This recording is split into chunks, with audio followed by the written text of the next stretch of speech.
Chapter 6. The Escape. Detective White ran toward the bus outside. He spotted Bill, sitting in the driver's seat. White jumped onto the bus, out of breath.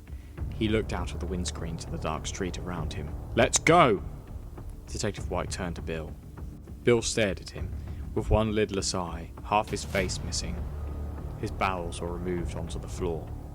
The detective rolled out of the bus onto the ground, where a hoot came from the forest next to him. The detective stared at the bushes when a voice called to him that echoed into the street. A whisper reached his ears, as though one of those things was next to him. "Run." The detective stood to run, and fell to the ground. It cocked its head back and forth like a chicken with every step. Inside the mouth, a dog tag, the name Bez engraved into it, caught the detective's eye for a second. Then he glanced at the creature's eagle eyes, staring with malicious intent. A gunshot forced the creature to the ground. It shook and kicked, writhing in pain, stopping with a wheeze of relief. The detective looked to his left, where a woman, Jen, stood with a rifle. She dropped her scowl with the rifle to the floor. She looked to the detective. "Get up! Let's get out of here!" The detective scrambled to his feet as distant screams echoed through the night. People's names were called by imitating voices, and low roars followed loud crashes.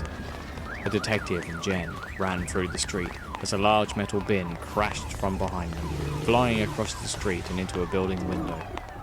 The Acrocanthosaurus gave chase with a low roar as it stomped out, knocking over a lamppost into the street.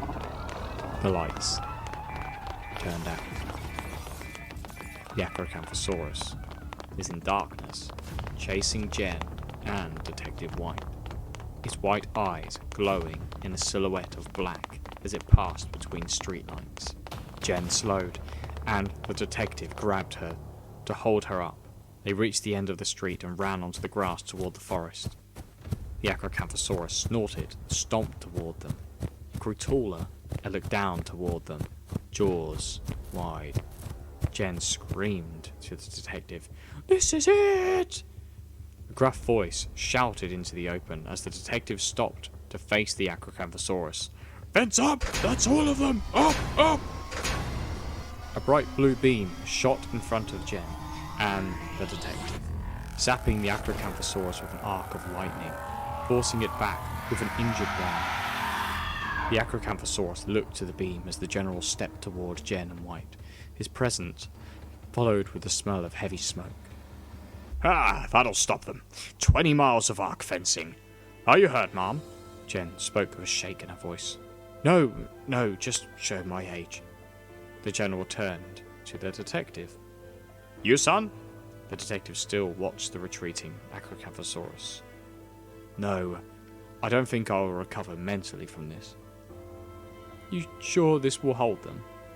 The general slapped Detective White on the back. "You'll be fine, just fine. It's more to stop us from going back." The general smiled at Jen. "You saved lives on this day."